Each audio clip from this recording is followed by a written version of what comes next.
Good evening, नमस्कार, स्वागत है आपका स्टडी IQ यूट्यूब चैनल पर। मैं वासु। हमारी चल रही थी रेलवे की सीरीज।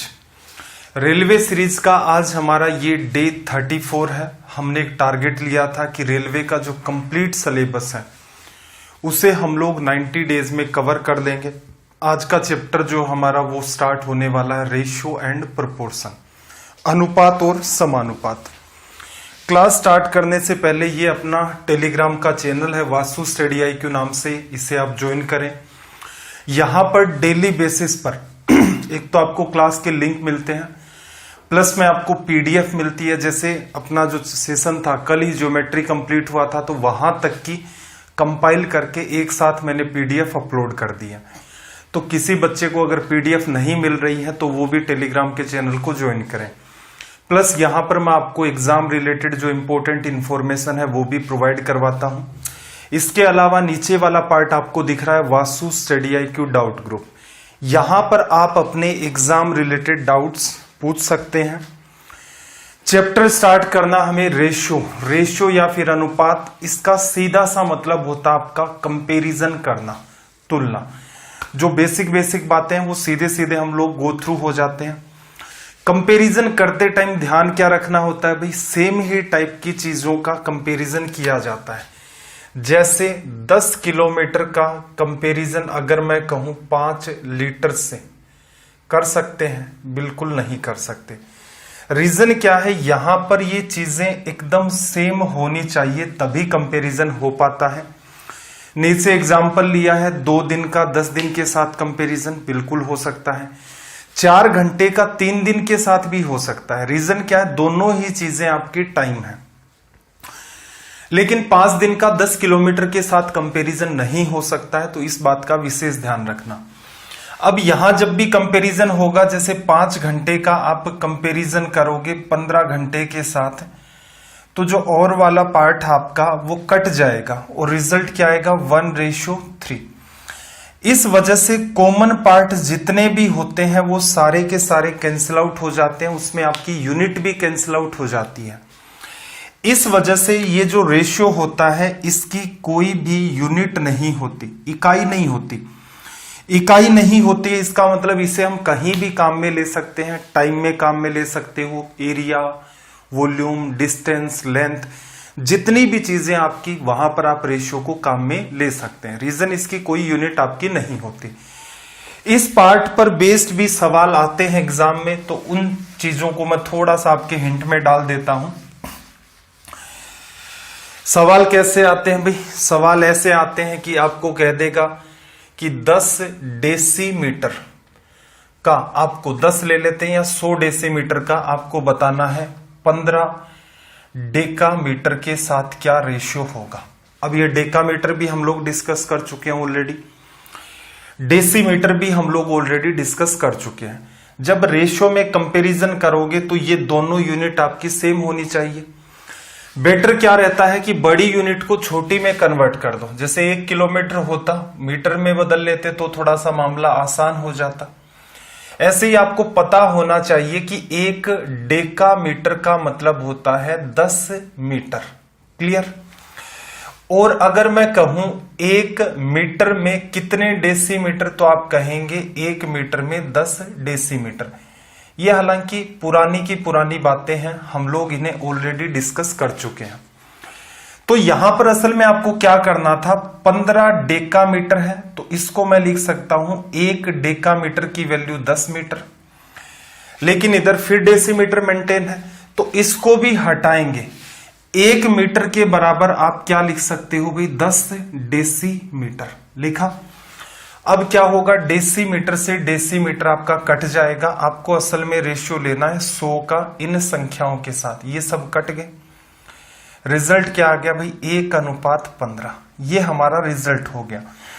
तो ये सारी की सारी चीजें आपको पता होना चाहिए। जैसे 5 घंटे का 3.5 दिन के साथ कंपैरिजन कर लिया, 48 मिनट का 2 घंटे 18 मिनट के साथ कंपैरिजन कर लिया। तो ये छोटी छोटी चीजें हैं, ये आपको आनी चाहिए। बेसिक चीजें हैं और इनको हम लोग पढ़ भी चुके हैं। वैसे आगे के चैप्टर में जैसे स्पीड, टाइम, डिस्टेंस पढ़ेंगे तो उनमें टाइम से रिलेटेड सारी की सारी चीजें आ जाती हैं। और अपना बेसिक अगर हम लोग यहां से कवर करें तो आपके सामने एक छोटी सी बात लिखी हुई है।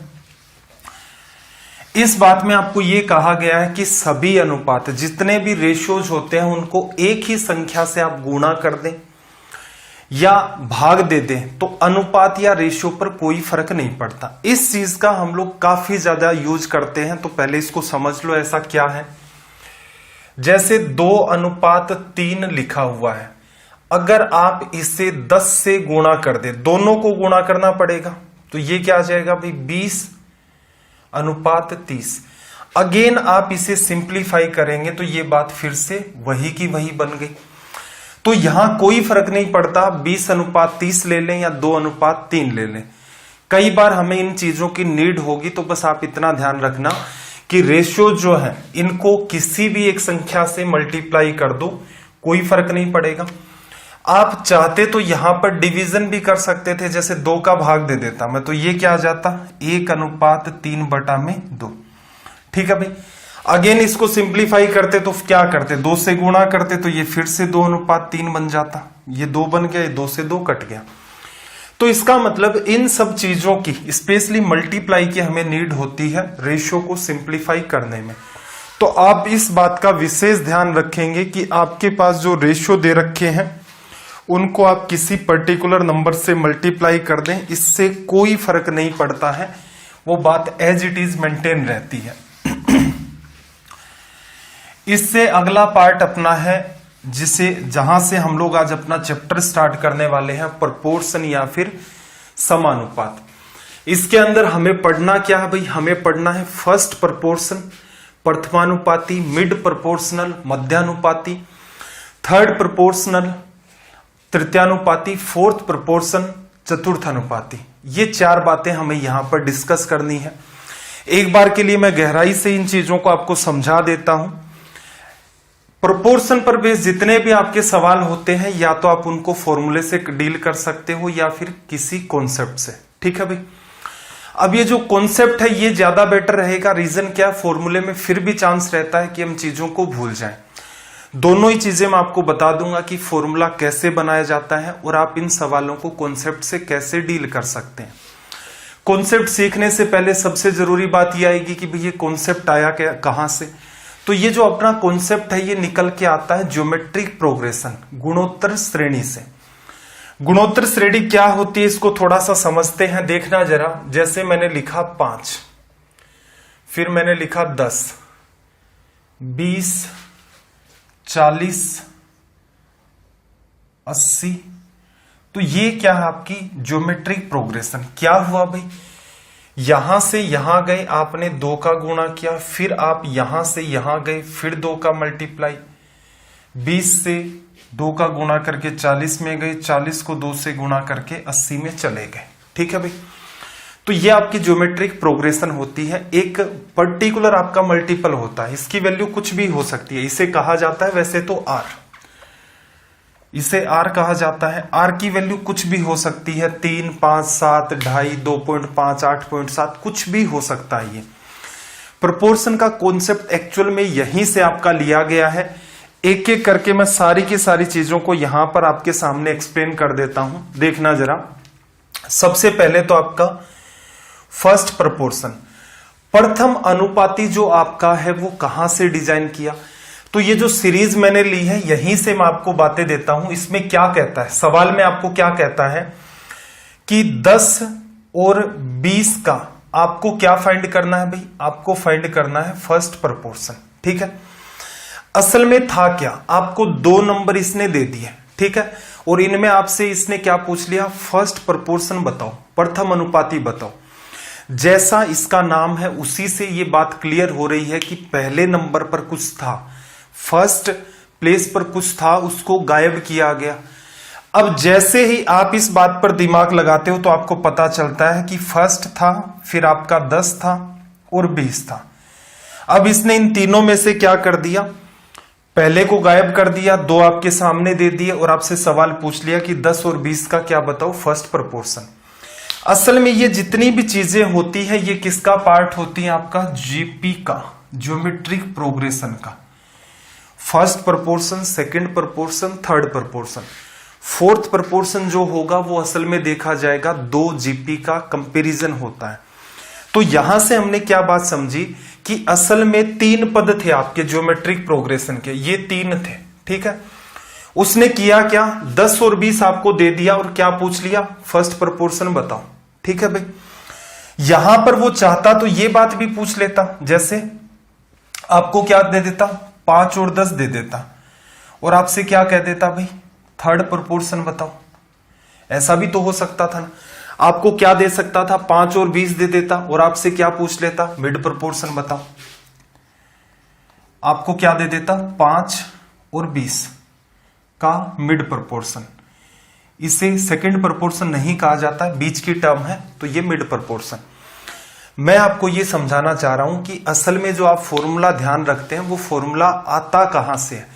फॉर्मूला डिजाइन करना मैं आपको सिखा दूंगा, कोई समस्या नहीं है उसके अंदर। सबसे पहले हमें इन सवालों को रिलेट करना इनके कॉन्सेप्ट के साथ कि इनका एक्चुअल कॉन्सेप्ट क्या है, जो बुक्स में भी आपको नहीं मिलता है। असल में कॉन्सेप्ट ये है जीपी। जीपी के आपके पास 3 पद होते हैं, ठीक है। आपके पास टोटल कितनी टर्म होती है, 3। जैसे मैंने लिख लिया पहली टर्म, या फिर एबीसी का नाम दे देता हूं। एकदम गहराई से मैं हर बात को एक्सप्लेन कर दूंगा, किसी टाइप का कोई कंफ्यूजन नहीं रहेगा। आपके पास 3 पद हैं, कोई भी ज्योमेट्रिक प्रोग्रेशन के ही होते हैं। जब वो आपको ये 2 दे देता है तब आपसे सवाल क्या करता है कि फर्स्ट प्रोपोर्शन बताओ। जब आपको वो ए और बी दे देगा, तीसरा गायब करेगा, तो आपसे क्या कहेगा, थर्ड प्रोपोर्शन बताओ। आपको ए और सी दे देगा तो इनके बीच का जो टर्म है, सेकंड प्रोपोर्शन नहीं कहते हैं, इसका नाम है अपना मिड प्रोपोर्शन या फिर मध्यानुपाती। तो हमेशा ध्यान रखना ये जो चीजें थी ओरिजिनली ये किसके अंदर थी, ज्योमेट्रिक प्रोग्रेशन के अंदर। क्लियर है। अब जिस बच्चे का ये कॉन्सेप्ट जीपी वाला क्लियर है उसे मेरे ख्याल से फॉर्मूले नहीं ध्यान रखने पड़ेंगे। कम से कम 4 बातें हैं यहां पर आपके सामने, 3 बातें तो इतने सटीक वे से सोल्व हो जाती हैं जीपी के कॉन्सेप्ट से। हालांकि मिड प्रोपोर्शन में भी आप लगा सकते हो, लेकिन हम चारों के ही फॉर्मूले डिजाइन करेंगे कि किसी भी टाइप का कोई कंफ्यूजन ना रहे। अब आप मुझे खुद बताओ कि इसने क्या कहा, 10 और 20 का फर्स्ट प्रोपोर्शन। आपने क्या लिखा, पहला पार्ट लिखा, उसके बाद 10 और 20 है क्योंकि पहला गायब कर रखा है। आपको यह बात भी पता है कि ये सारी चीजें किसमें है, जीपी में। अब जीपी में आपका मन करे तो आप जीपी को कैसे भी अंडरस्टैंड कर लो। आपका मन करे ऐसे देखना चाहते हो कि इधर से इधर आया तो क्या किया भाई, हाफ। मैं इधर से इधर आया तो मैंने क्या किया, इसका हाफ कर दिया। मैं इधर से फिर इधर आया तो मैंने हाफ कर दिया। इधर से इधर आया तो मैंने इसका हाफ कर दिया, ठीक है। इस बात से कोई भी फर्क नहीं पड़ता है। वैसे बुक्स में जब आप पढ़ते हैं तो ये सीरीज लेफ्ट टू राइट में आपकी चलती है, लेकिन अपना प्राइम फोकस ये है कि अपना सवाल सोल्व हो। चलो सवालों के ऊपर थोड़ा सा मूव करते हैं। आपने क्या देखा, 10 और 20 का पहला प्रोपोर्शन, पहला पार्ट गायब है, 10 और 20 उसके बाद है, और आपको ये पता ये जीपी में है। 20 से आप किस में आए, 10 में हाफ किया, तो सिंपल है भाई, इसका भी क्या कर दो, हाफ कर दो, तो इसकी वैल्यू कितनी आ गई, 5। तो फर्स्ट प्रोपोर्शन अगर पूछता तो रिजल्ट क्या आ जाता, 5। ठीक है भाई। 5, 10 का थर्ड प्रोपोर्शन, इसका मतलब पहले 2 पद आपको दे रखे हैं, इसने क्या किया, तीसरा पद गायब कर दिया और तीसरा आपसे पूछ लिया। आपने कॉन्सेप्ट सीख रखा है कि ये चीजें आते कहां से हैं, तो आपने तीनों पदों को लिखा, आपको पता है 2 दे रखे हैं, तीसरा गायब है, तीनों को एक साथ लिखोगे, जीपी में आएंगे। जीपी का सिंपल सा कॉन्सेप्ट है, 5 से 10 में गए, डबल किया तो 10 से आगे डबल कर दोगे तो इसकी वैल्यू कितनी आ जाएगी, 20 आ जाएगी। ठीक है भाई। इस बात को भी मैं थोड़ा सा आपको एक्सप्लेन करता हूं। असल में मिड प्रोपोर्शन जो निकालने का तरीका होता है वो होता है √AB। ठीक है, एक्सप्लेन कर दूंगा बिल्कुल। तो यहां से आपका रिजल्ट क्या आ जाता है, 10। ठीक है भाई। चलिए अब डिजाइन करते हैं हम लोग फॉर्मूला। सवाल भी मैं कई सारे आपको करवा दूंगा, किसी भी टाइप का कंफ्यूजन नहीं होगा। चीजें थोड़ी सी डिटेल में जब जानी स्टार्ट हो जाती हैं तो कई बार बच्चा सोचने लग जाता है क्या मैं ये समझ पाऊंगा या नहीं समझ पाऊंगा। एकदम आसान है। मैं आपको वो ढर्रा पकड़ाना चाह रहा हूं जिससे इन 4 प्रोपोर्शन के अंदर आपसे कोई भी 3 प्रोपोर्शन पूछेगा वो तो तुरंत के तुरंत होंगे। मिड हालांकि मैं हर बच्चे को ये कहता हूं कि वो फॉर्मूले से करे जिससे उसका टाइम किल ना हो। तो चारों ही बातों की हमें एक सटीक रणनीति बनानी है। अब मैं आपके सामने इनके फॉर्मूले बनाना सिखा देता हूं कि एक्चुअल में मान लो एग्जाम में कल को कोई फॉर्मूला ही आ जाए। ठीक है भाई, एग्जाम में अगर आपके सामने कोई फॉर्मूला ही आ जाए तब क्या करोगे? तो देखो फॉर्मूले कहां से बनाए होंगे उसने, सिंपल सी बात अंडरस्टैंड करना। यहां मैं लेफ्ट टू राइट जा रहा हूं तो मैंने देखा 5/10, एक रेशियो में लेना चाहता हूं। अगेन मैं लेफ्ट से राइट में जाता हूं तो मैंने लिखा 10/20। अगेन मैं लेफ्ट टू राइट जाता हूं तो मैंने लिखा 20/40। अगेन मैं लेफ्ट टू राइट जाता हूं तो मैंने लिखा 40/80। एक बात बताना जरा, ये क्या आया 1/2, ये भी क्या आया 1/2, ये भी क्या आया 1/2, ये भी क्या आया आपका 1/2। इनफाइनाइट तक या फिर इसके अंदर जितने भी पद होंगे वहां तक ये मामला चलता रहेगा। आपने क्या देखा, कोई भी गुणोत्तर श्रेणी है, आप लेफ्ट से राइट में कंपैरिजन कर लो तो भी आपको एक पर्टिकुलर रेशियो मिलता है। आपका मन करता तो आप राइट से लेफ्ट में भी कंपैरिजन कर लेते, बस फर्क क्या पड़ता भाई, 80/40 लिखते 2 आता, 40/20 लिखते 2 आता, 20/10 लिखते फिर 2 आता, 10/5 करते तो भी आपका 2 निकल के आता। तो मैं आपको सीधे सीधे एक बात समझाना चाह रहा हूं कि कंपैरिजन कैसा भी कर लें, लेफ्ट से राइट के अंदर कंपैरिजन कर लें या राइट से लेफ्ट साइड में आप कंपैरिजन करना स्टार्ट कर दें, रेशियो आपका फिक्स मेंटेन रहता है। सारे के सारे लेफ्ट टू राइट में कंपैरिजन किए, 1/2 निकल के आया। अगर हम लोग राइट से लेफ्ट में यही चीजें लिखना स्टार्ट करते तो अपना रिजल्ट क्या आता, 2 मेंटेन रहता। ये बात समझ में आ गई? चलो, इतनी बातें अगर आपको समझ में आ गई हैं तो आप बहुत ही आसानी से, आपको फॉर्मूले भी याद करके नहीं जाने, एग्जाम के अंदर कोई सा भी फॉर्मूला पूछ ले कि बताओ भाई फर्स्ट प्रोपोर्शन ए बी का क्या होगा, मिड प्रोपोर्शन ए बी का क्या होगा, ए बी का थर्ड प्रोपोर्शन क्या होगा, ए बी सी का फोर्थ प्रोपोर्शन क्या होगा। अब देखना फर्स्ट प्रोपोर्शन किसका भाई, ए एंड बी का। अगर आपसे एग्जाम्स में पूछ ले ए और बी का प्रथम अनुपाती क्या होगा, ए एंड बी का फर्स्ट प्रोपोर्शन क्या होगा, आप जाएंगे कॉन्सेप्ट पर। जैसा इसका नाम है, पहली टर्म इसने गायब कर रखी है, पहली टर्म लिखी, उसके बाद इसने 2 टर्म दे रखी हैं और आपको ये बात अच्छे से पता है कि ये सारा का सारा मामला किसमें है, जीपी में है, क्योंकि कॉन्सेप्ट तो यहीं से बना था। क्लियर है भाई? अब आप मुझे एक बात बताना, जीपी में अभी अभी हमने पढ़ा कि लेफ्ट से राइट में जाएंगे तो रेशियो क्या आएगा, फर्स्ट अपॉन में ए। फिर आगे अगर मैं लेफ्ट से राइट इन दोनों का रेशियो लिखूंगा तो ए अपॉन में क्या होगा, बी। और आपने ये भी देखा अभी अभी एग्जाम्पल में कि रेशियो हमेशा ही सेम मेंटेन रहते हैं। तो यहां से अगर आपको एग्जाम में पूछ ले ए और बी का फर्स्ट प्रोपोर्शन क्या होगा तो आप ऐसे निकाल सकते हैं, इतनी सी बात लिखी और इसका सीधे रिजल्ट बनेगा a²/b। ये हो गया। तो फर्स्ट प्रोपोर्शन आप बिल्कुल फॉर्मूले बनाने जरूर ध्यान रखें, लेकिन फॉर्मूला का बर्डन ना ले। आगे मैं सवाल करवाऊंगा, आपको ये लगेगा इन a²/b से तो टाइम ही बहुत ज्यादा किल होता है। इससे बेटर तो है हम लोग जीपी का कॉन्सेप्ट सीख लो। कॉन्सेप्ट ऐसा है भाई, वो पहली बार देख रहे होंगे बहुत सारे बच्चे, जैसे एसएससी के लिए पढ़ाया था तब भी ये चीजें बताई थी मैंने आपको कि कुछ चीजें किताबों में नहीं दे रखी हैं। जैसे ये वाला, आप मुझे कोई सिंगल बुक बता दो जिसके अंदर ये पार्ट दे रखा है। हर बच्चा फर्स्ट प्रोपोर्शन a²/b से करता है। मैं आपको सजेस्ट करता हूं फॉर्मूला बनाना सीखें। क्यों सीखें? कल को एग्जाम हॉल में यही कह देगा x और y का फर्स्ट प्रोपोर्शन बताओ। अगर आपने सारी चीजें कॉमन सेंस में डाल रखी हैं तो कंफ्यूजन हो सकता है। तो फॉर्मूला बनाना आना चाहिए। बना लिया तो इसका मतलब फॉर्मूला पूछेगा, बनाकर बता देंगे और सवाल हमारे सीधे सीधे हमें वैसे ही हिट करने हैं। चलो, अगर आपसे ये पूछ लेता, दूसरी बात मैं फिर उठाता हूं। सेकंड क्या कहता भाई आपको, ए एंड बी का आपसे कह देता कि जो मिड प्रोपोर्शन है वो क्या होगा।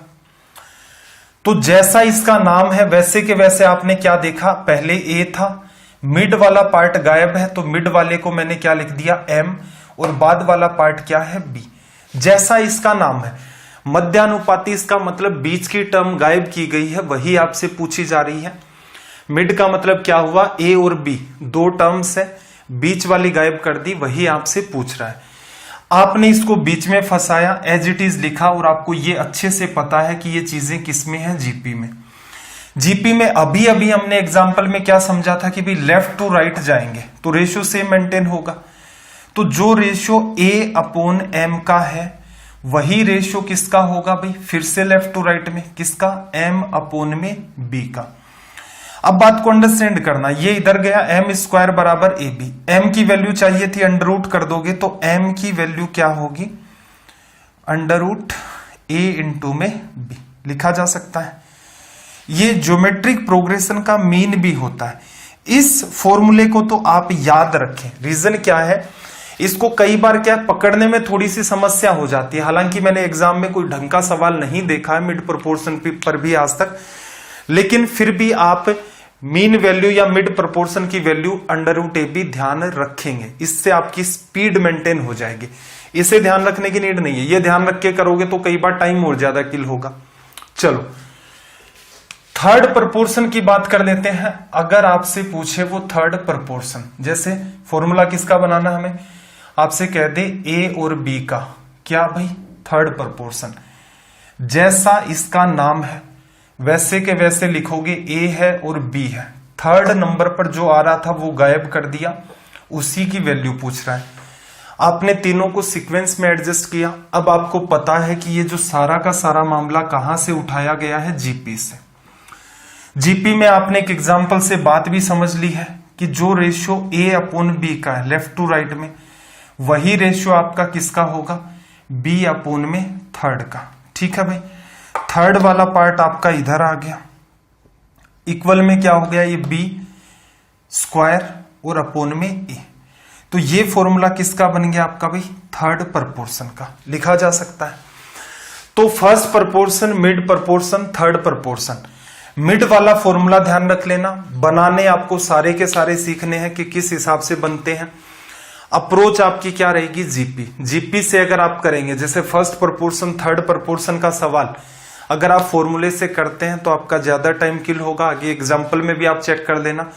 और जो ज्योमेट्रिक प्रोग्रेशन का कॉन्सेप्ट है उससे अगर आप डील करेंगे तो आपके सवाल बड़ी ही आसानी से सोल्व हो जाएंगे।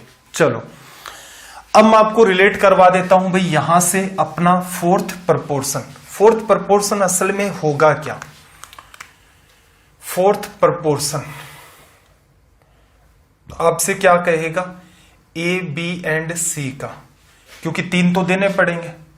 और आपसे क्या पूछेगा, ए बी एंड सी का फोर्थ प्रोपोर्शन। तीन पद आपको दिए जाएंगे और आपसे क्या कहेगा, चौथा पद क्या है। असल में देखा जाए तो ये क्या है भाई, दो जीपी होती हैं, ए और बी। एक आपकी जीपी 1 है, ठीक है भाई, और सी एक आपको पद दे रखा है दूसरी जीपी का, और फोर्थ आपसे पूछ रहा है ये आपकी क्या होती है, जीपी 2। दो गुणोत्तर श्रेणियों की असल में तुलना होती है। ए और बी एक गुणोत्तर श्रेणी के पद होते हैं, सी एक अलग गुणोत्तर श्रेणी का पद होता है, और उसी गुणोत्तर श्रेणी का चौथा ये पार्ट होता है जो आपसे पूछा जाता है। इन गुणोत्तर श्रेणियों में आसान बात या जो कॉमन बात है वो क्या है, सेम क्या रहेगा इनका, आर फिक्स रहता है। थोड़ा सा कंफ्यूजन क्रिएट हो रहा है, कंफ्यूजन में दूर करता हूं एग्जांपल से। आर फिक्स कैसे रहता है, जैसे हमने एक श्रेणी ली क्या, 5, 10, 20, 40, 80। अभी अभी मैंने बताई थी आपको ये वाली सीरीज। यहां आप क्या देखते हो, यहां से यहां जाते हो तो जस्ट डबल हो रहा है ना मामला सारा का सारा। अगर मैं यहां लेता 4, 8, 16, 32, 64, फिर देखना जरा, यहां से यहां गया मैं डबल हुआ, फिर यहां से यहां गया डबल हुआ। हालांकि ये वाली जो सीरीज है आपकी, ये क्या है, गुणोत्तर श्रेणी आपकी पहली है, ये आपकी क्या है भाई, गुणोत्तर श्रेणी दूसरी है। लेकिन इनमें एक अच्छी बात क्या है, इनका जो आर है वो फिक्स चल रहा है। आर की वैल्यू निकालना अभी अभी देखा था हमने पीछे भी, या सिंपल सा लॉजिक बनाओ, ये सेम रेशियो की, इनका ये कह सकते हो दोनों जीपी का जो रेशियो है वो आपका फिक्स रहता है। एक ही रेशियो में ये सीरीज आपकी चलती है, बस संख्याएं आपकी बदल जाती हैं। अब यहां पर जो बात दे रखी है इसको कॉन्सेप्चुअली अगर मैं आपको एक्सप्लेन करूं, पहले तो मतलब समझे, चीजों का मतलब समझेंगे, बेसिक क्लियर करेंगे तो क्या रटना नहीं पड़ेगा। अदरवाइज रट्टा मारना पड़ेगा। अगर इन्हीं दो गुणोत्तर श्रेणियों से वो मेरे सामने सवाल बनाता तो क्या बनाता?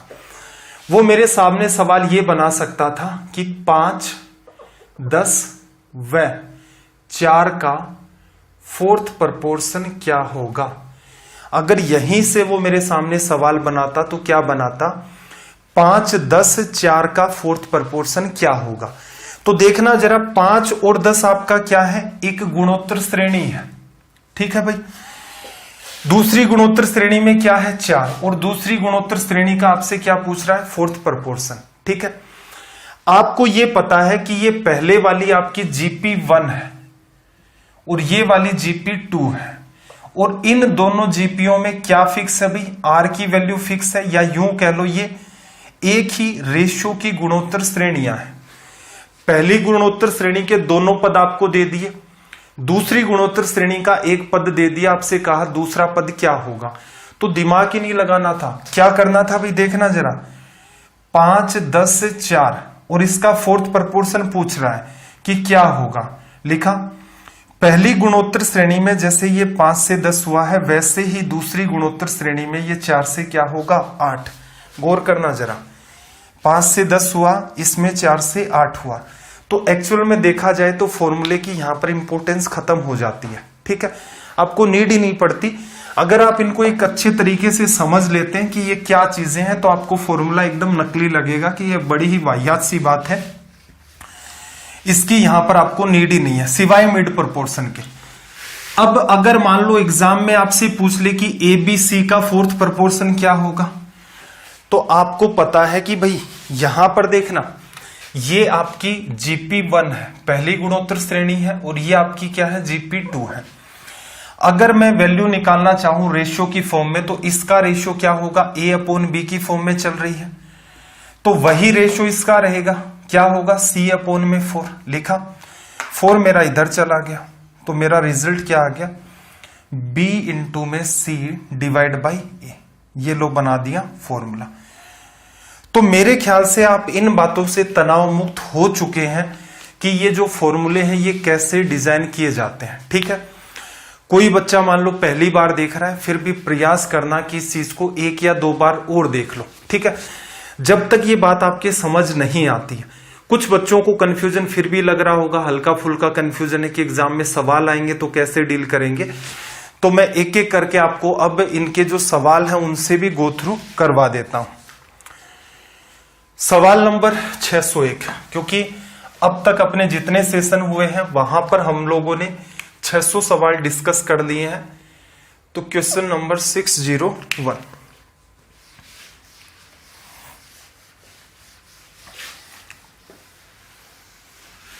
देखना जरा इसने क्या कहा। 5, 60 का तृतीयानुपाती ज्ञात करें।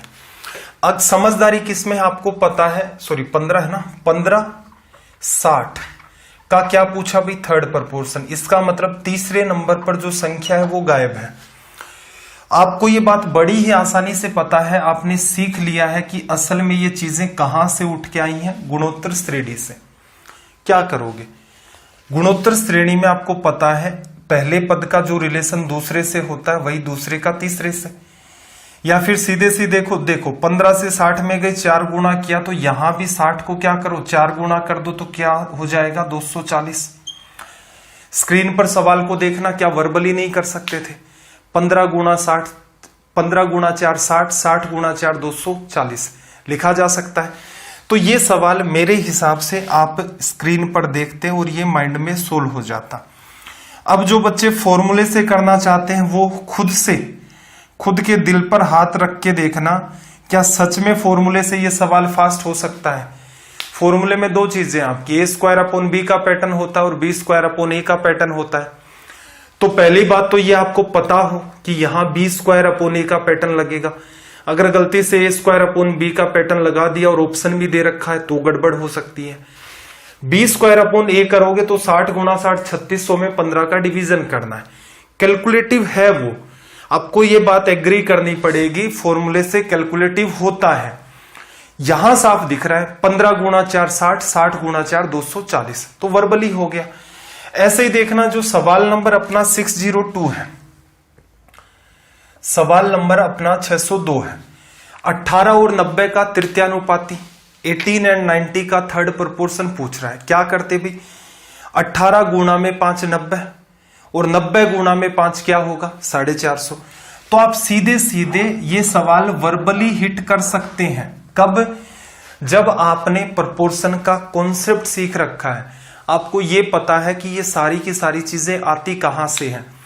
कोई भी बुक अगर आपने जीवन में XYZ पढ़ी है, आप अपने दिल पर हाथ रख के एक दूसरी बात और बताना मुझे, क्या आपने ये कॉन्सेप्ट देखा कभी किसी किताब के अंदर? आपने स्कूलिंग कर ली कंप्लीट, आप कंपटीशन की तैयारी कर रहे हैं, आपके आसपास 3 4 5 मैथ्स की किताबें होंगी। रीजन क्या है? वो फॉर्मूला लिख दिया जाता है, उसमें टाइम किल होता है। फॉर्मूला इंपॉर्टेंट है। कब इंपॉर्टेंट है? एग्जाम में सिर्फ फॉर्मूला पूछे तो उसके लिए मैंने भी आपको तनाव मुक्त कर दिया कि भाई फॉर्मूला आप ऐसे बना सकते हो, इसमें कोई स्ट्रेस लेने वाली बात है भी नहीं। चलो भाई आगे चलते हैं सवालों की तरफ। अब तो मेरे ख्याल से वर्बली इन सारी चीजों को आप बता देंगे। सवाल नंबर 603 और सवाल नंबर 604। चलो भाई दोनों को ही अटेम्प्ट कर दो जल्दी से, हर बच्चे का रिप्लाई आना चाहिए। 603 एंड 604 जल्दी से अटेम्प्ट कर दो। कंप्लीट वैल्यू ना लिखो तो भी एटलीस्ट ऑप्शन तो आप लिख सकते हैं कि किसका क्या ऑप्शन बनेगा। यहां पर देखना क्या कहा, 24 और 96 का फर्स्ट प्रोपोर्शन क्या होगा। 24 और 96 का फर्स्ट प्रोपोर्शन पूछा, मतलब पहले नंबर पर जो कुछ भी था वो गायब है, दूसरे और तीसरे नंबर की बात दे रखी है। आपको इतना पता था कि ये सारा खेल किसका है, गुणोत्तर श्रेणी का, ज्योमेट्रिक प्रोग्रेशन का। क्या करते भाई, यहां से यहां आते तो किसका डिवीजन 24 गुणा 4, इसका मतलब 1/4 किया है। इधर भी क्या कर दो 1/4 कर दो, तो क्या बन गई भाई वैल्यू 6। क्या वर्बली नहीं हो सकता था? हो सकता था। फर्स्ट प्रोपोर्शन पूछ रहा है 96, 24 गुणा 4 96 दिख रहा है ना, तो 96 में 96 में 4 का डिवीजन किया 24 बना, 24 में फिर 4 का डिवीजन कर दोगे 6 आ जाएगा, ऑप्शन बी करेक्ट। तो इसका मतलब आप इस सवाल को एकदम माइंड में अटेम्प्ट कर सकते थे, संभव था। देखना 44 और 176 का प्रथम अनुपाती, 44 को किससे गुणा किया 176 आया, पहला पार्टी तो गायब है ना, यहां पर भी 44 को 4 से किया है तब 176 आया। तो रिवर्स में सोचना है, फर्स्ट पूछ रहा है फिर 44 है फिर 176 है, 176 में 4 का भाग दिया, उसमें फिर 4 का भाग दोगे, 44 में 4 का भाग दिया 11 आ गया, रिजल्ट 11। तो इस पर्टिकुलर सवाल को भी आप माइंड में डील कर सकते हैं यहां पर आपको। और इसी सवाल के अंदर आप खुद ऑब्जर्व करना, फर्स्ट प्रोपोर्शन पूछ रहा है a² का फॉर्मूला लगाओगे, आपका एक्सट्रीम यहां पर टाइम किल होना स्टार्ट हो जाएगा। इस बात का विशेष ध्यान रखना। रीजन क्या है, फॉर्मूले से जाओगे तो आपको क्या करना है 44 का स्क्वायर अपॉन 176, तो ये कैलकुलेटिव है। और जो कॉन्सेप्ट है आपका जीपी का, वहां से आप इन सवालों को वर्बली डील कर सकते हैं। चलो भाई सवाल नंबर 605 एंड 606, 605 और 606, और जी जान लगा करके मेहनत करनी स्टार्ट कर दो। रीजन क्या है, सक्सेस का कोई शॉर्टकट नहीं होता है, सारे के सारे रास्तों से जाना पड़ता है आपको। और मैथ जैसा सब्जेक्ट है, स्पेशली कोई भी सब्जेक्ट हो, वैसे तो ट्रिक वगैरह है उनसे बचने का प्रयास करें, क्योंकि वो आपके माइंड पर एक तो स्ट्रेस बढ़ा देंगे। ठीक है भाई, जब बोर्ड पर चलती हैं चीजें आपको सुंदर लगती हैं, एक सवाल है उसका फॉर्मूला या ट्रिक आपको बताई, उसी को सोल्व करना है, बहुत शानदार लगती है। लेकिन ऑल ओवर पूरी मैथ को एक साथ देखें तो कितने फॉर्मूले या ट्रिक आपने पढ़ी और कितनों को आप अप्लाई कर देंगे। नुकसान क्या है, आप गलत डायरेक्शन में मेहनत करना स्टार्ट कर देंगे। ऐसा नहीं है कि कोई बच्चा ट्रिक से कर रहा है तो उसको मेहनत नहीं करनी पड़ रही है। मेरे ख्याल से जो बच्चा समझ के करता है उससे कई गुना ज्यादा मेहनत करनी पड़ती है, क्योंकि दिमाग में उनको ध्यान भी रखना है कि इस टाइप का सवाल आएगा तो ऐसे डील करेंगे। अब होता क्या है, मैंने कॉमनली ऐसे स्टूडेंट भी ऑब्जर्व किए हैं जो रिजिड हैं कुछ चीजों को लेकर, सीखने को लेकर स्पेशली, कि नहीं हम तो ट्रिक से पढ़ेंगे। ड्रॉबैक ये निकलता है एक टाइम के बाद आप मेहनत करते हैं, सफलताएं पूर्णतः आपको नहीं मिल पाती हैं, और जब बार बार असफलताएं इंसान को मिलनी स्टार्ट हो जाती हैं तो वो थोड़ा सा अंधविश्वासी होना स्टार्ट हो जाता है कि सारा का सारा मेरे तो भाग्य में ही ऐसा था, कुछ ये भी था, मैंने तो इतनी मेहनत की, मैं हर रोज 7-7 8-8 घंटे पढ़ता था। तो थोड़ा सा आप एनालाइज करें, किसी की मत मानो भाई, मेरी भी मत मानो। मैं ये नहीं कह रहा कि मैं घोर सत्य वचन कहता हूं। आप जिस भी एग्जाम की तैयारी कर रहे हैं, एक बार के लिए उसके प्रीवियस ईयर क्वेश्चन पेपर तो उठाकर देखें। रेलवे की तैयारी कर रहे हैं, प्रीवियस ईयर क्वेश्चन उठाएं। एसएससी की कर रहे हैं, उसके पेपर उठाएं। जितने भी प्री होता है, प्री के पेपर उठाओ, मेंस होता है, मेंस के पेपर उठाओ, रिटन एग्जाम भी लगती है, उसके भी पेपर उठाओ। ठीक है, पिछले जितने भी आपको 15-20 पेपर मिलते हैं, इनके प्रिंट आउट निकलवा के रखो खुद के पास। कि आपका कॉमन सवाल होता है ना कि सर क्या पढ़ें क्या ना पढ़ें, किसी से मत पूछो, मेरे से भी क्यों पूछ रहे हो भाई, नीड ही नहीं पड़ेगी आपको।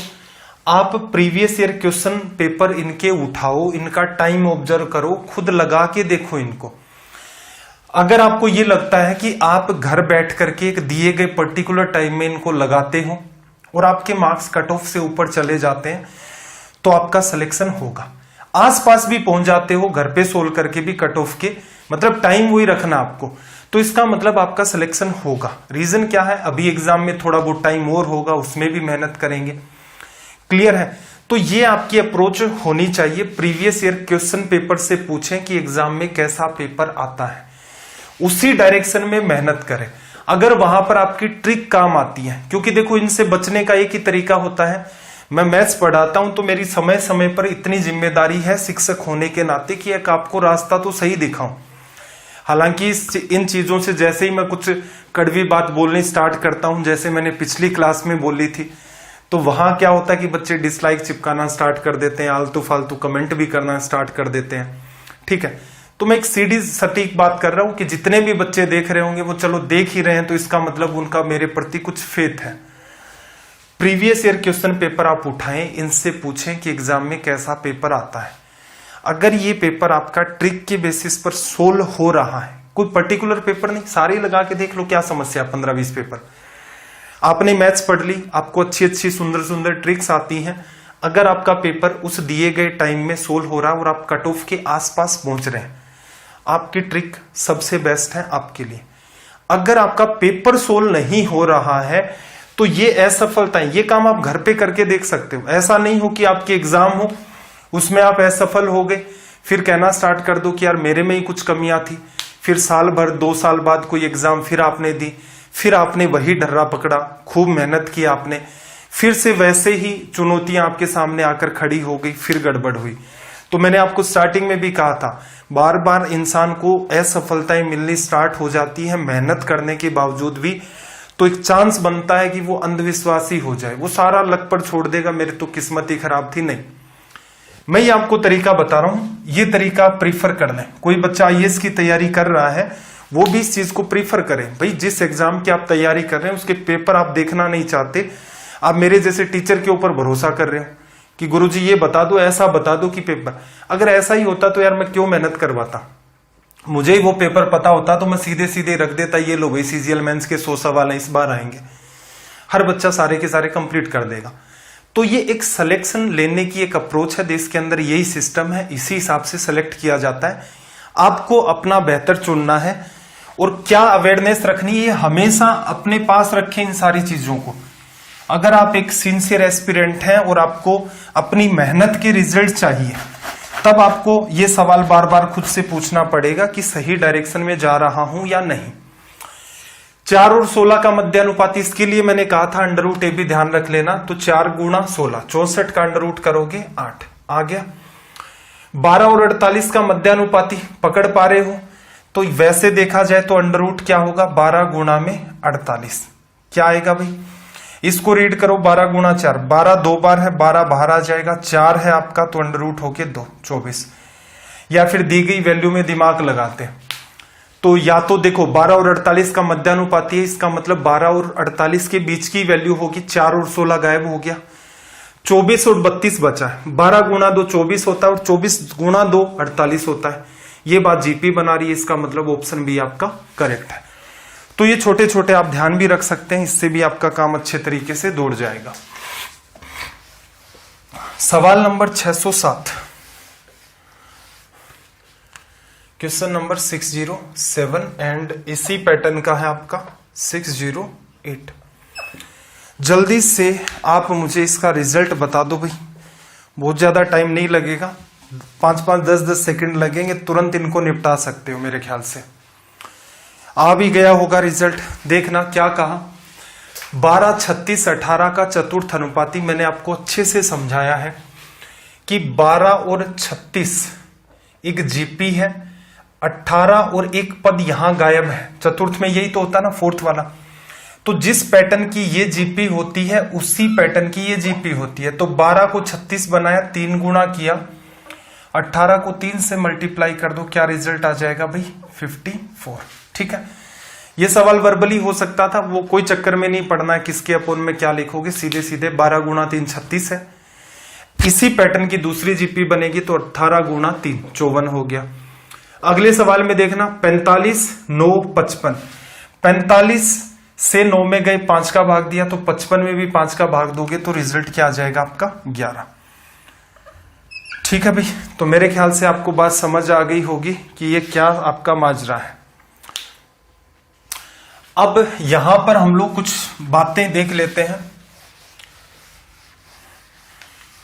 कुछ बातें क्या है भाई, यहां पर हमें देखना है various ratios to single ratio, अनेक अनुपातों से एक अनुपात। अब कई बार क्या होता है, इसी पैटर्न पर सीधे सीधे ये जो बात लिखी हुई है इस पर भी सवाल बना लेता है। कई बार एग्जामिनर क्या करता है, ये बात तो देता ही देता है सवाल के अंदर कि आपको एक सिंगल रेशियो की नीड पड़ेगी, उसके बाद सवाल के अंदर आगे 1 या 2 लाइनें और बढ़ा करके आपसे सवाल पूछ लेता है। Various ratio two single ratio का सिंप्लीफाई करके हम लोग मतलब समझे तो देखना जरा। मान लो एक व्यक्ति है आपका ए और एक व्यक्ति है बी, ठीक है भाई, और आपके पास एक आदमी तीसरा है सी। 3 आदमी मैंने ले लिए, चलो 3 आदमी ले लिए सी। अब मान लो किसी ने मुझे कुछ पैसे दिया और कहा ए बी और सी में इन पैसों का डिवीजन कर दो, इन पैसों का डिस्ट्रीब्यूशन कर दो, विभाजन कर दो। तो मैं उससे कहूंगा कि चलो ठीक है, पैसे आपने मुझे दे दिए, मैं इन तीनों को दे दूंगा, लेकिन कैसे किस फॉर्म में देने हैं, कि किसको कितने दूं। तो उस आदमी ने मेरे सामने एक छोटी सी पजल रख दी। वो आदमी क्या कहता है कि अगर तुम ए को 2 रुपए दोगे तो बी को 3 रुपए देने पड़ेंगे। चलो भाई, कोई समस्या नहीं है, यहां पर 5 रुपए लो, ए को 2 दे दो, बी को 3 दे दो, कोई समस्या नहीं है। 10 रुपए लोगे तो इसको 4 मिलेंगे, इसको 6 मिलेंगे। 50 रुपए लोगे तो इसको 20, इसको 30। 500 रुपए में इसको 200, इसको 300, कोई तनाव नहीं है। फिर सी, तो इसने आदमी ने मुझे कहा कि जब तुम बी को 2 रुपए दोगे तब तुम क्या करो, सी को 5 रुपए दे देना। अब मामला चुनौतीपूर्ण हो गया। क्या समस्या आ गई अपने सामने? ये सारी की सारी क्या बन गई अपने सामने? पजल। पजल कैसे हुई भाई? मेरे पास उस आदमी ने कुछ पैसे रखे और उसने कहा कि इन पैसों को ए बी और सी में डिस्ट्रीब्यूट कर देना, ठीक है भाई। या फिर मान लो आपके घर में छोटे भाई बहनों ए बी और सी, ठीक है, आपके मदर या फादर क्या कहेंगे, ये कुछ पैसे हैं तो वो लोग मेले में जा रहे हैं तो ऐसा कर देना, इनको पैसे डिस्ट्रीब्यूट कर देना। अब घर वालों ने कोई दिमाग लगाया इसके हिसाब से, तो आपने घर वालों से सवाल किया कि किस हिसाब से कैसे दूं, तो उन्होंने कहा कि भाई ए को अगर 2 रुपए दोगे उस केस में बी को 3 दे देना, आप निश्चिंत हो गए।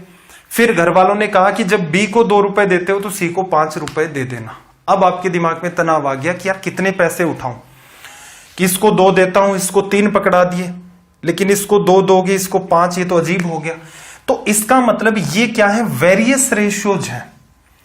ये इसने एक अलग रेशियो बना के दिया, इनका एक यहां पर अलग रेशियो बना के दिया, तो ये अनेक अनुपात है। अगर आपको यहां से घर वाले सिंगल रेशियो दे देते, सिंगल रेशियो दे देते कि भाई ए को इतना दे देना, बी को इतना दे देना, सी को इतना दे देता। मान लो घर वाले कह देते कि इसको 4 दे देना, इसको 6 दे देना, इसको 15 दे देना, आप खुश हो जाते। घर वालों ने ये बात कही अलग अलग रेशियो की फॉर्म में, आप स्ट्रेस में आ गए हैं। घर वाले ये कह देते आपको जाते टाइम ऐसा करना, ए को 4 रुपए दो, ये छोटा है, बी उससे बड़ा है, सी इनमें सबसे बड़ा है, तो ये छोटा है इसको 4 रुपए दे देना, बी को 6 रुपए दे देना, सी सबसे बड़ा है 15 रुपए दे देना। आप क्या करते? 4 6 10 और 15 25, 25 रुपए उठाए, 4 इसको, 6 इसको, 15 इसको, फिर 25 उठाए, 4 इसको, 6 इसको, 15 इसको। डिस्ट्रीब्यूशन करना बहुत आसान था, लेकिन यहां पर हेडेक आ गई। तो इन्हीं को कहा जाता है various ratio two single ratio, कि आपके सामने अनेक अनुपात दे रखे हैं, एक अनुपात पर आप कैसे जाओगे। सिंपल है भाई जाना। देखो यहां पर मैं आपको पहले तो एकदम डिटेल में इन चीजों को एक्सप्लेन कर देता हूं कि डिटेल में आप क्या क्या कर सकते थे, फिर मैं आपको बताता हूं कि आप यहां पर सीधी सटीक क्या रणनीति फॉलो कर सकते थे। देखो एक रेशियो आपको दिया घर वालों ने, ए और बी का कितना, 2:3। ठीक है भाई। एक रेशियो आपको दिया बी और सी का, ये कितना था, मेरे ख्याल से 2:5 लिया होगा हमने, यही था। यहां दो बातें बन रही हैं, इनमें ये जो है ये किसकी भूमिका में है, ये आपका मीडिएटर की भूमिका में है, ये इनकी मध्यस्थता कर रहा है। जब यहां संबंध था तो भी बी था, इन दोनों के बीच संबंध है तो भी बी है, तो इसका मतलब इस पूरी की पूरी कड़ी को बी जोड़ सकता है। तो बेटर क्या करो, मीडिएटर को इक्वल बना लो, मीडिएटर को इक्वल कर लो या फिर समान कर लो। मीडिएटर को अगर आप समान कर लेंगे तो आपके सामने चुनौतियां जितनी भी हैं वो खत्म हो जाएंगी और बात आसान हो जाएगी। मीडिएटर को समान कैसे करें भाई, यहां पर मीडिएटर की वैल्यू कितनी है, 3, यहां मीडिएटर की वैल्यू कितनी है, 2, तो 2 और 3 को इक्वल करना है। ठीक है, बेटर क्या रहेगा, एक तरीका तो यह है कि भाई इसमें 3 का भाग दे दो, इसमें 2 का दे दो, एक एक बना लो। लेकिन जब आप 3 का भाग दोगे तो इस अकेले में नहीं दोगे, क्योंकि 2:3, पीछे मैंने आपको सिखाया था कि 2 या 2 से अधिक अगर आपके पास अनुपात है, सभी को आप एक ही संख्या से गुणा कर दें या एक ही संख्या से भाग कर दें, कोई फर्क नहीं पड़ता। एग्जाम्पल भी लिया था। इसका मतलब आप चाहते तो 3 का डिवीजन कर देते, 2/3 और 1 हो जाता। इनमें क्या करते आप 2 का डिवीजन कर देते, तो ये 1:5/2। लेकिन अब आपके लिए कैलकुलेशन बढ़ जाती, ये 2/3, ये 1, ये 1, ये 5/2। तो बेटर क्या है, आप इन दोनों का लो एलसीएम। किसका सहारा लेंगे हम लोग यहां पर, एलसीएम का सहारा। एलसीएम का सहारा लोगे तो ये जो बात है ये एकदम आसान हो जाएगी। देखना कैसे भी, आपको पता है 2 और 3 का लघुत्तम 6 होता है, तो 6 बना लो। यहां देखना अगर मैं 2 से गुणा कर देता हूं, क्या कोई फर्क पड़ेगा रेशियो पर, नहीं कोई फर्क नहीं पड़ेगा, 4:6 बनेगा। फिर से काट दोगे 2:3, ये बातें हमने पीछे कर ली हैं। फिर देखना यहां किसका गुणा करो, इसको भी 6 बना लो, तो 3 से आपने गुणा कर दिया, ये 6 बन गया।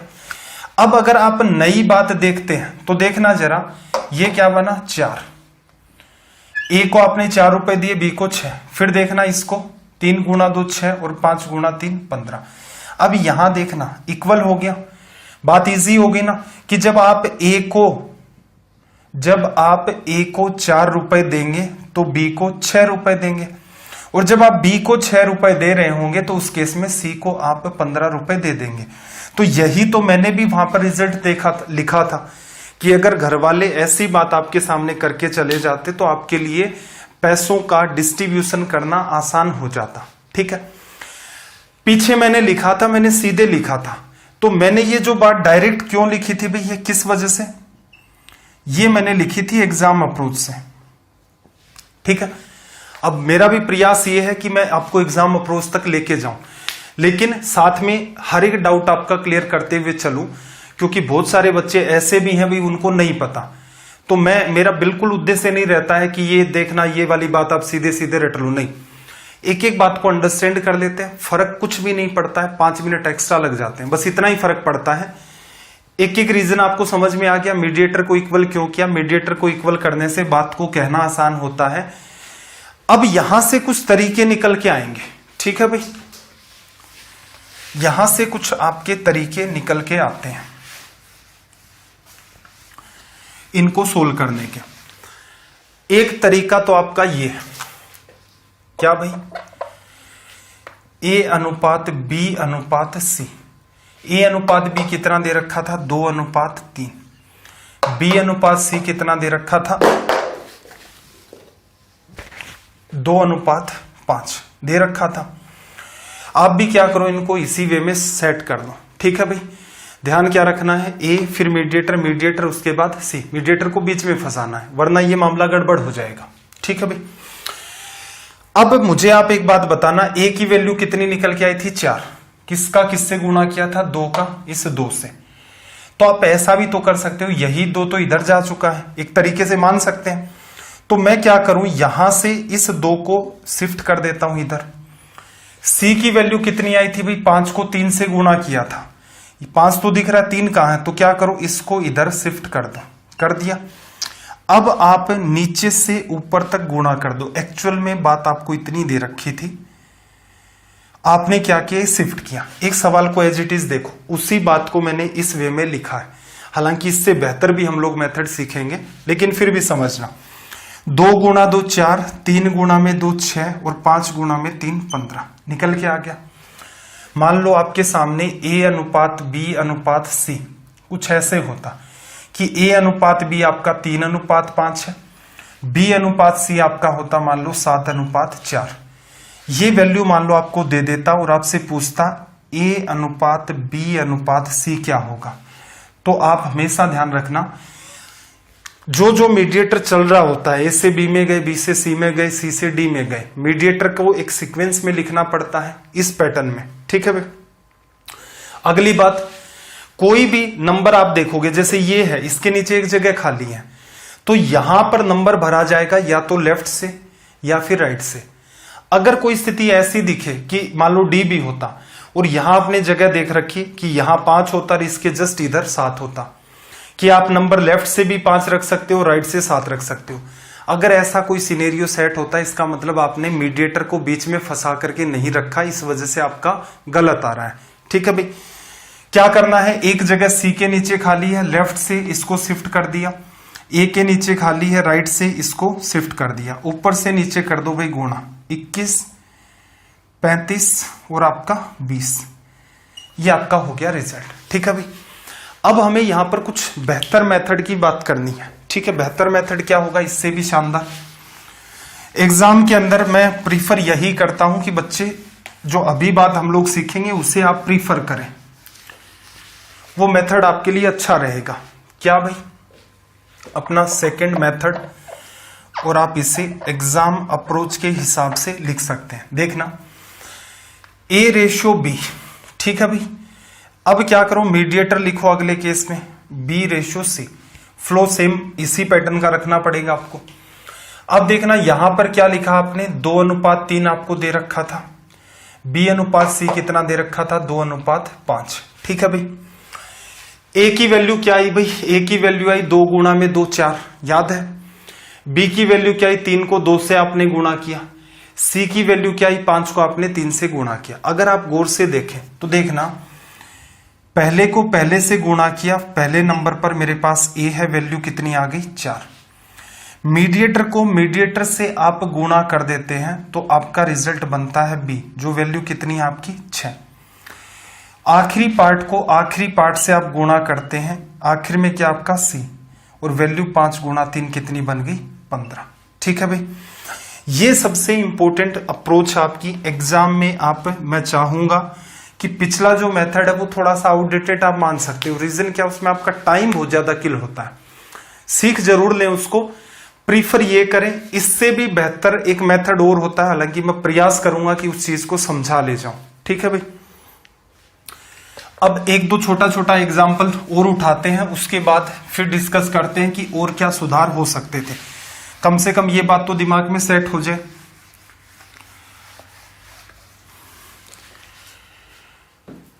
देखना, जो सेकंड मेथड है ये अपना इंपॉर्टेंट है, ये हर बच्चा सीखेगा, सबको आना चाहिए।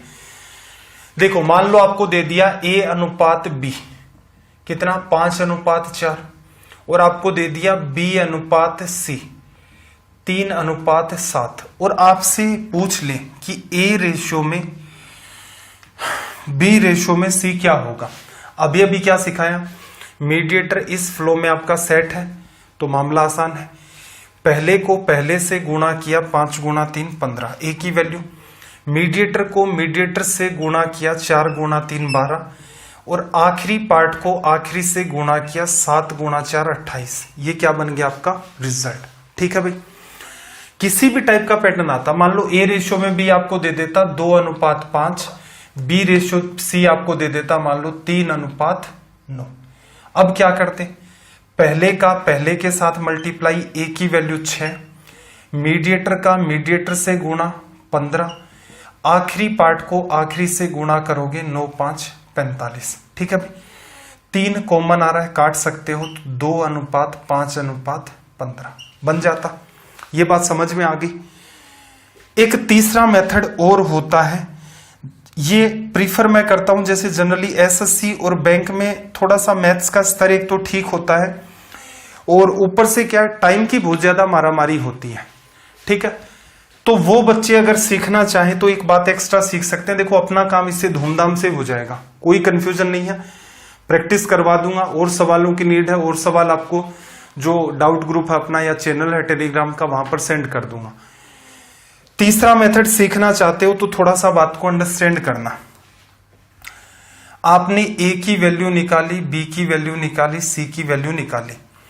यहां पर ए आपका क्या था भाई, मीडिएटर था ना आपका।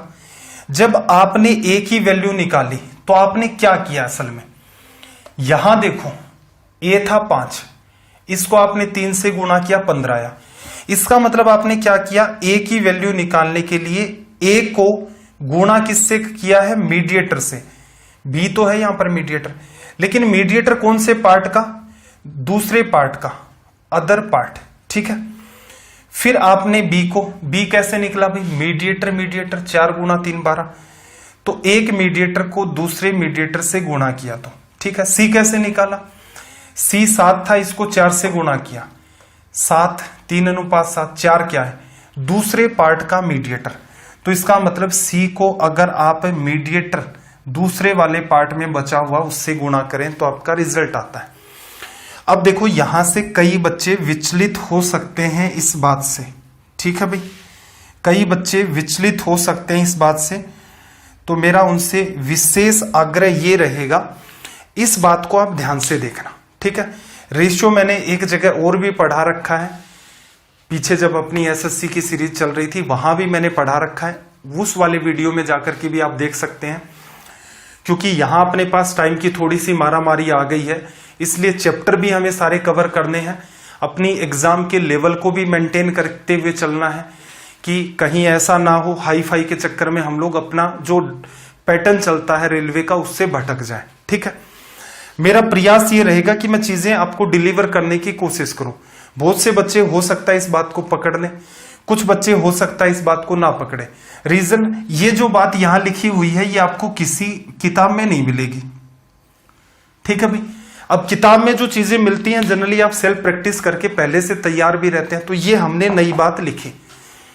आप इससे अपना काम चला सकते हैं, चला क्या, इससे दौड़ा सकते हैं। लेकिन अगर आपका उद्देश्य ये है कि एसएससी और बैंक की आपको एग्जाम भी देनी है तो तीसरा मेथड आपको सीखना है। ठीक है, अब मैं एक एग्जांपल लेकर के फिर से सेकंड और थर्ड मेथड को डील करता हूं। एग्जांपल लेता हूं मैं, और थर्ड मेथड की अपने को नीड क्यों पड़ती है ये वाली बात भी मैं आपके सामने रखता हूं।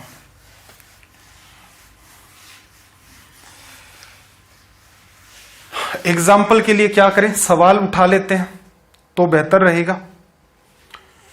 सवाल नंबर 609 है, इसको मैं आपके सामने एक्सप्लेन करता हूं कि एक्चुअल में इन सारी चीजों का हम लोग यूज कैसे करेंगे। क्वेश्चन नंबर 609 में देखना, ए रेशियो बी आपको दे रखा है 3:5, 3:5, और ए रेशियो सी आपको दे रखा है 4:7।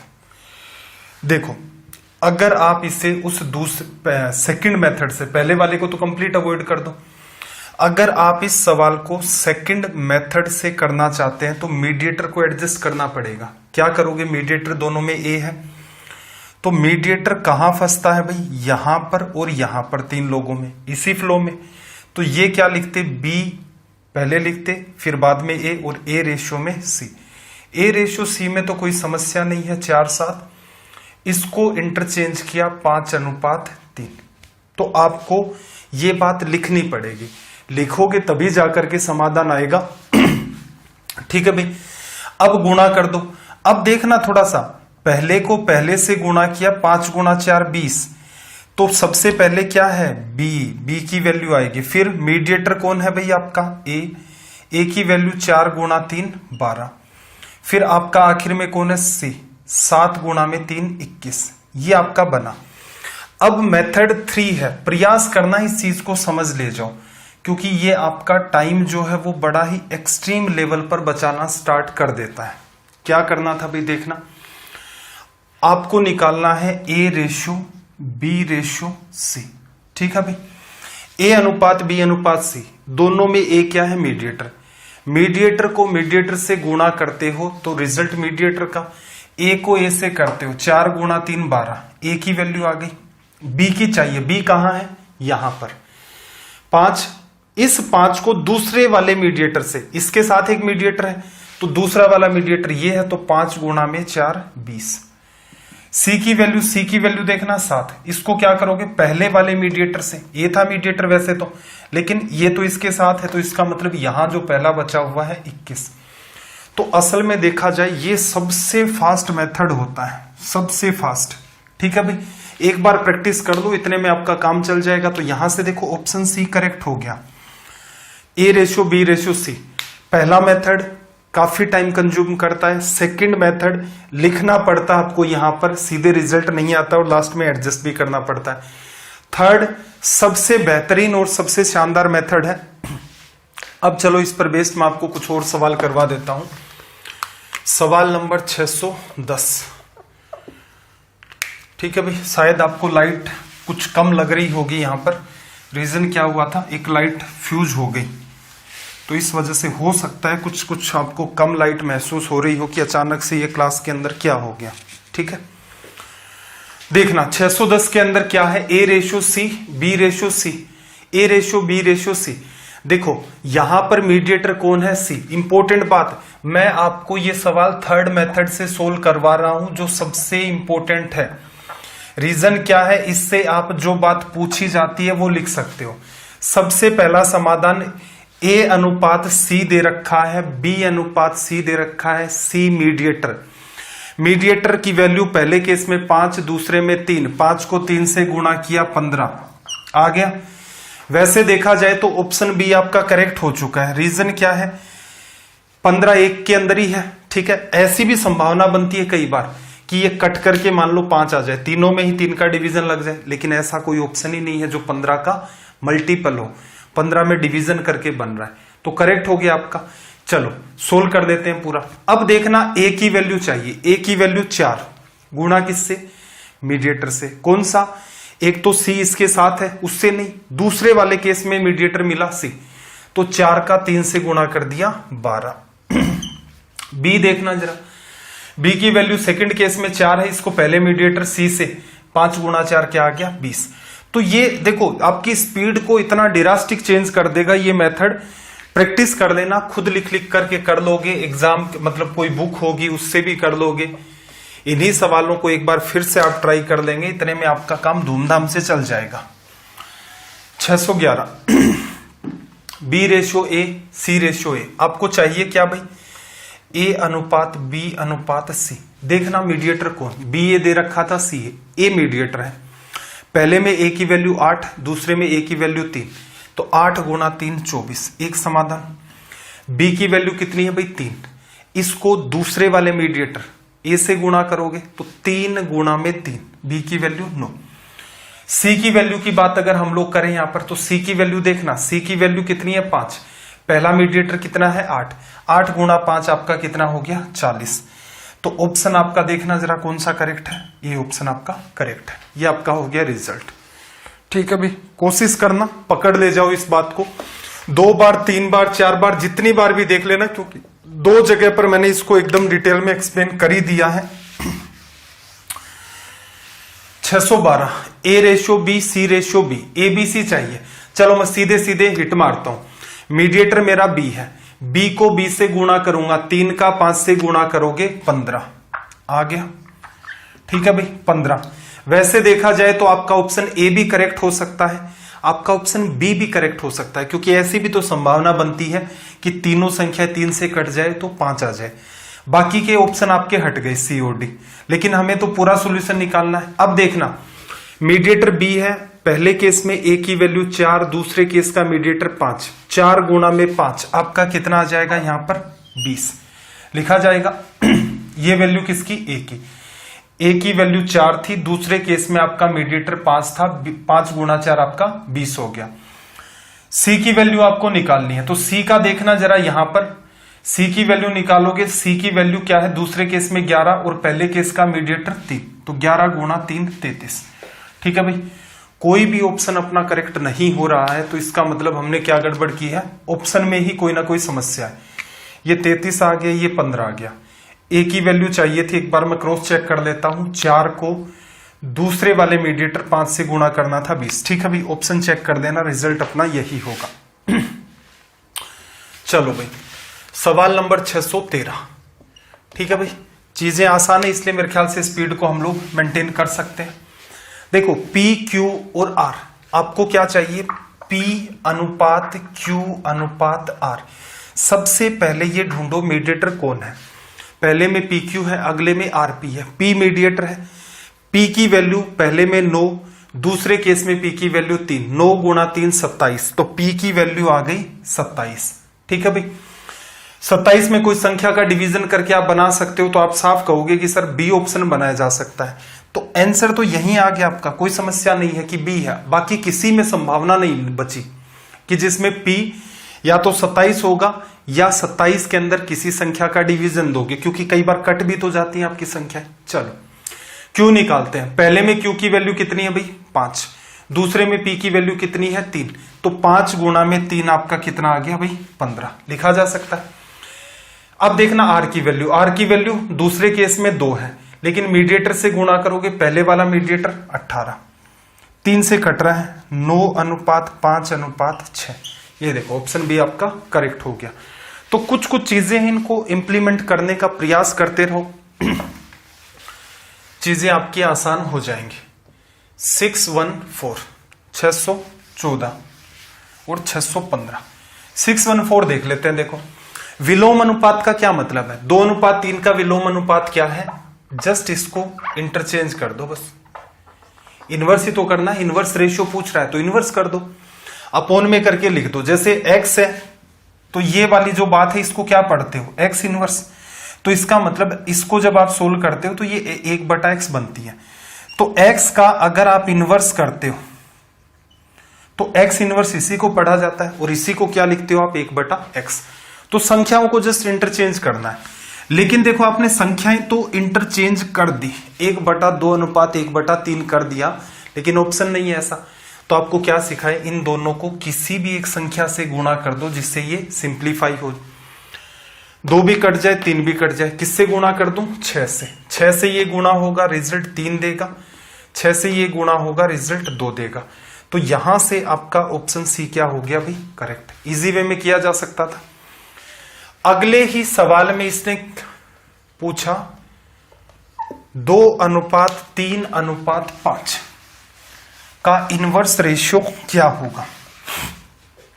2:3:5 क्या कर लो भाई, 1/2 1/3 1/5। ठीक है भाई, 2 3 5 कुछ भी कॉमन नहीं है, तो 5 3 15 गुणा 2 30, गुणा कर दिया, डिवीजन करोगे 2 का 15, ये 10 और ये आपका 6।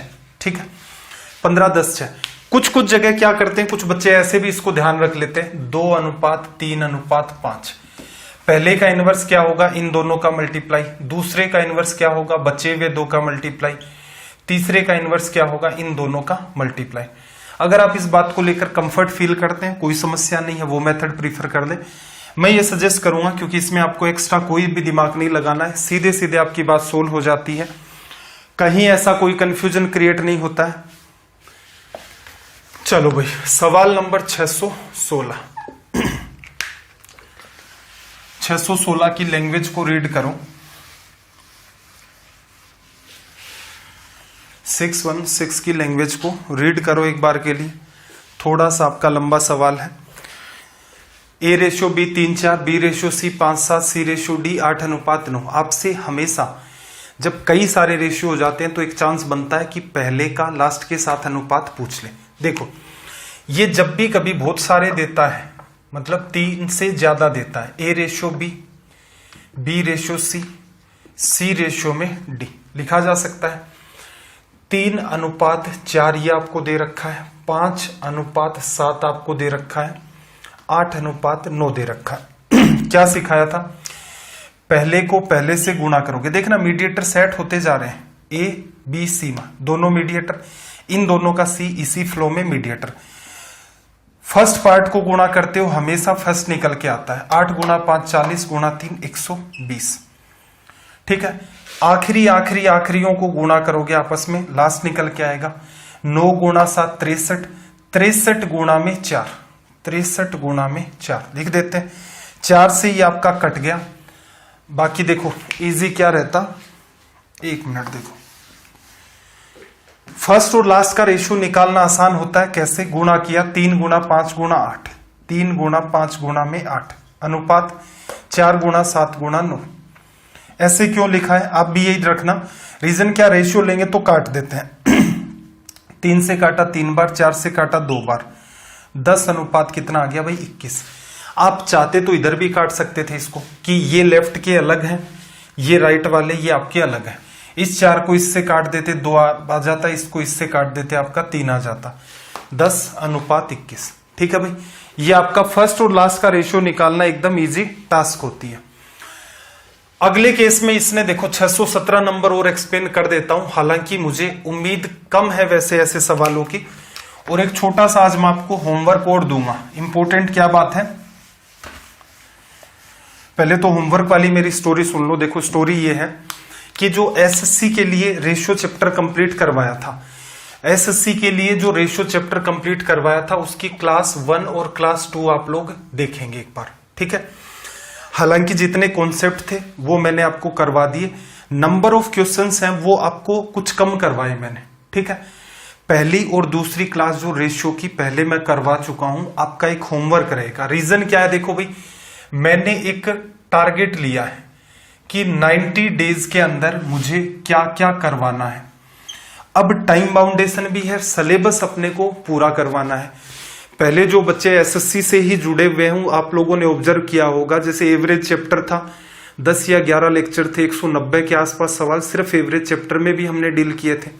ठीक है भाई, तो मेरा उद्देश्य देखो ये है कि 90 दिन के अंदर आपका वैसा सिलेबस हो जाए जैसा आपकी रेलवे की एग्जाम में आते हैं सवाल, प्लस में अगर आप कोई स्टेट लेवल एग्जाम दे रहे हैं तो उसमें आते हैं। ठीक है, तो आपका होमवर्क क्या है, देखो ये कर लेना, वैसे मेरी तसल्ली के लिए कर लेना कि जो पहली और दूसरी क्लास है, हालांकि सवाल आपको ऑलमोस्ट वैसे के वैसे ही मिलेंगे, लेकिन वहां नंबर ऑफ क्वेश्चन ज्यादा करवा रखे हैं। चीजें 2 क्लासों में इतनी पढ़ाई हैं जो आपको पढ़ाई है। रीजन, कॉन्सेप्ट तो नहीं छोड़ सकते क्योंकि रेशियो चैप्टर तो कॉमन है। कैलकुलेशन के बेसिस के ऊपर जैसे बैंक में और ज्यादा टफ बन जाता है ये चैप्टर, एसएससी में थोड़ा आसान रहता है, रेलवे में थोड़ा और आसान रहता है। ठीक है, तो अगर आप कर सकते हो तो वहां देख लेना, रेशियो की जो क्लासेस करवाई उनमें पहली और दूसरी क्यों करनी है, जिससे कि आपके नंबर ऑफ क्वेश्चंस आपको ढूंढने ना पड़े कि इनकी प्रैक्टिस कहां करेंगे। ठीक है भाई, इतना आपका होमवर्क है, कर लेना। क्योंकि अगर टाइम मेरे पास और रहा तो मैं चलो और सवाल करवा दूंगा, लेकिन टाइम रहेगा नहीं, क्योंकि 4 दिन में रेशियो कंप्लीट करना है, उससे अगले 3 दिन में मिक्सचर, उससे फिर अगले 2 दिन के अंदर एलसीएम एचसीएफ, फिर उससे अगले दिन अपने को कवर करना है मेरे ख्याल से एज चैप्टर। तो एक पैटर्न आपको मैंने दिया था स्टार्टिंग में, मैं उस चीज को ब्रेक नहीं करना चाहता कि फिर कोई बच्चा ये कहे कि सर 4 दिन की बजाय आपने 6 दिन क्यों खींच दिया। नहीं, एक सिस्टमेटिक वे से चीजों को चलाएंगे। चलो यहां पर एक बात मैं समझाने की कोशिश करता हूं, ए बी बी सी और फिर आपको क्या दिया सी और डी, फिर उसके बाद क्या दिया डी और ई। रेशियो लिख लेते हैं 2:3 और 4:3, 2:5, 3:4। अब देखो आपसे अनुपात किस किस का पूछ रहा है, ए का, बी का, सी का, डी का और ई का। अगर मुझसे ए और ई का पूछता तो मैं क्या करता, सीधे सीधे ए और ई का पूछता तो मैं क्या करता, ये वाला गुणा करता ए की वैल्यू आ जाती। जब आप इस पूरे को गुणा करते हो तो ए की वैल्यू आ जाएगी, सारे आखिर को गुणा करते हो ई की आ जाएगी। ध्यान क्या रखना, मीडिएटर इसी फ्लो में आपके फंसे रहते हैं, इसी फ्लो में हमेशा। अगर मुझसे कहता ए वर्सेज ई बताओ तो मैं लेफ्ट वालों का राइट वालों का आपस में गुणा करके बीच में रेशो डालता। 3 से मेरा 3 कटता, 4 से 4 कटता, कट जाता। ये 3 कट गया, ये 4 कट गया, तो 4:15 आ जाता मेरा रिजल्ट। ठीक है भाई, 4:15 अगर आप ऑब्जर्व करोगे सिर्फ पहले और लास्ट का 16, 60, 4, 15 बनता है, हर ऑप्शन के अंदर है। लेकिन हमसे उसने ए बी सी डी और ई सभी का पूछ लिया है। ठीक है, क्या करना है देखो, सारे के सारे पहलों का गुणा कर दो आपस में। 2 गुणा 4 8 गुणा 2 16 गुणा 3 48। आखिर वालों का करो 3 गुणा 3 9 9 5 45 45 गुणा 4 45 गुणा 2 गुणा 2 90 गुणा 2 180 आ गया। अब ध्यान से देखना, b की वैल्यू चाहिए। देखो b मीडिएटर है, यहां तक b को b से मिला दो। अब स्ट्रेट लाइन ड्रॉ कर दो भाई, स्ट्रेट लाइन ड्रॉ करनी है। नीचे की तरफ ये लाइन आ रही है, दिख रही है ना, नीचे की तरफ ही तो आ रही है, नीचे का कर दो। अगर ये ऊपर जा रही होती, कोई नंबर होता तो ऊपर गुणा करते, आगे समझ आ जाएगा। 3 गुणा 4 12 गुणा 2 24 गुणा 3 48 आ गया। यहां से रिजल्ट आपका देख लेना, 4 गुणा 3 12 दूनी 24 3 72 आएगा भाई। यहां पर सी को देखना जरा, ये सी है, ये लाइन तो चलो आपकी सीधे सीधे बन गई, यहां पर बन गई, नीचे आ रही थी, नीचे खींच लाई। लेकिन ये देखो ऊपर नंबर है तो इसका मतलब इसको ऊपर तक लेके जाना पड़ेगा, इसीलिए मैंने स्टार लगाया था। 3 गुणा 3 9 गुणा 2 18 18 गुणा 3 54। डी को डी के साथ देखना, डी को डी से मिला दिया, ये लाइन तो नीचे आ गई, ये देखो ऊपर नंबर है तो ऊपर चला जाएगा। 3 गुणा 3 9 9 गुणा 3 27 गुणा 5 27 गुणा 5 कितना हो गया भाई, 5 7 35 135 लिखा जा सकता है। ऑप्शन देखे कहीं मैच नहीं हो रहा, लेकिन सब में देखो स्टार्टिंग में 16, इसका मतलब 3 से कटेगा। 3 से कटा तो मैं ऊपर लिख देता हूं, यहां 16 आ गया, यहां 24 आ गया, यहां 18 आ गया, यहां 45 आ गया, यहां आपका 60 आ गया। ये रिजल्ट बना 16 24 18 45 60, ऑप्शन ए। ठीक है भाई, ये सवाल हो सकता है कई बच्चों के ऊपर से चला गया हो, लेकिन अगर आप ये छोटा सा होमवर्क निकाल लेना भाई, मेरे ख्याल से 1.5 या 2 घंटे की बात है, 2x पर चला करके इस वीडियो को देख लेना। कुछ रिक्वेस्ट आप मेरी भी मान लिया करो। मेरा उद्देश्य ये नहीं है, कहने को ये भी कह सकता था कि सवाल कोई नहीं उठाते, अब प्रैक्टिकल बात सोच के देखो। लेकिन मेरा उद्देश्य ये है कि बहुत सारे बच्चों की मेरे से बहुत जेन्युइन उम्मीदें हैं कि ये टीचर इस बार अपनी नैया उसको पार लगाएगा। कुछ काम आपको करना पड़ेगा, जहां नीड होगी बिल्कुल मैं बोलूंगा ये काम आप करो। रेगुलर पॉलीगन के लिए भी आपका एक काम तैयार है कि आपको एक काम करना पड़ेगा। हालांकि कंटेंट सारा का सारा आपको मैं ही पढ़ाऊंगा, बस ऐसा हो सकता है पीछे कोई पर्टिकुलर वीडियो था, वहां से आपको कोई पर्टिकुलर चीजें देखनी है। और ऐसा भी नहीं है कि इन 90 दिनों के अंदर मैं हर आपको दूसरे तीसरे दिन कहूं। 33 क्लास हो गई है, पहली बार मैंने आपको ये कहा कि ये 2 वीडियो आप पुराने हैं उनको देख लेना। कॉन्सेप्ट इतना ही है, नंबर ऑफ क्वेश्चंस आपके बढ़ जाएंगे, आपकी प्रैक्टिस ज्यादा हो जाएगी। चलो भाई, आज का सेशन अपना यहीं तक रहेगा। सेशन आपको कैसे लगते हैं कमेंट जरूर कर दिया करें, क्योंकि हो सकता है आपके लिए वो 15-20 सेकंड का इंपॉर्टेंस ना हो, लेकिन एक टीचर के लिए उन चीजों का इंपॉर्टेंस रहता है। ठीक है भाई, कमेंट किया करें। कोई आपको इश्यू लगता है कि नहीं सर बात में वो वाला दम नहीं है, लेकिन शर्त ये है उसके साथ डे 1 से इसको देखना, जहां से क्लास स्टार्ट की। आज आपका डे कौन सा चल रहा है, मेरे ख्याल से 34 चल रहा होगा। डे 1 से इन सारी की सारी चीजों को आप देखना, और जो बच्चा देख रहा है शायद वो कहेगा भी नहीं इस टाइप का कोई भी इश्यू की सर मेरे समझ नहीं आ रहा, ये नहीं आ रहा। तो एक तो आप क्या करें, क्लासेस को रेगुलर देखा करें। फिर भी इश्यू आ रहे हैं, मैं मानता हूं आ सकते हैं इश्यू, कमेंट करके जरूर बताया करें कि सर ये इश्यू है। ठीक है भाई, सेशन अच्छे लगते हैं तो भी कमेंट करें, लाइक करें, शेयर करें। चैनल को अगर सब्सक्राइब नहीं किया है तो सब्सक्राइब करें। आपका दिन रात सब मंगलमय हो। चलिए फिर मिलते हैं अगली क्लास में। जय हिंद, जय भारत।